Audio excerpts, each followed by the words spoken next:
বিশ্ববেনিয়া doctor Mohammad Yunus যেদিন বাংলাদেশের ক্ষমতা দখল করেছিলেন 5ই আগস্ট একটি টেরোরিস্ট অ্যাটাকের মাধ্যমে শেখ হাসিনাকে ভারত চলে যেতে বাধ্য করে, সেই দিন যারা লাফাতে লাফাতে গাছের মগডালে উঠে বসেছিল, তারা আজ সে মগডাল থেকে নেমে তো গেছে, আরো তলিয়েও যাচ্ছে। গত 14 মাসে বাংলাদেশের প্রবৃদ্ধি সর্বকালের সর্বনিম্ন পর্যায়ে আছে, যেটাকে বলা হচ্ছে 1971 সালে আমাদের মুক্তিযুদ্ধের পরে যুদ্ধবিধ্বস্ত বাংলাদেশের যে অর্থনীতি ছিল তার চেয়েও নিচে।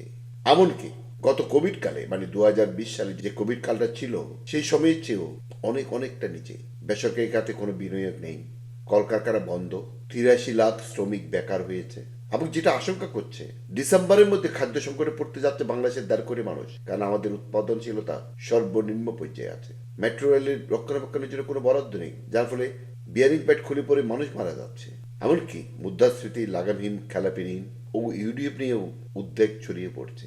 বাংলাদেশের মানুষ, তোমরা যারা ইউনুসকে নিয়ে বড় বড় স্বপ্ন দেখেছিলে, তারা আজকে বলবে এটা কমেন্টে জানার জন্য মুখিয়ে আছে।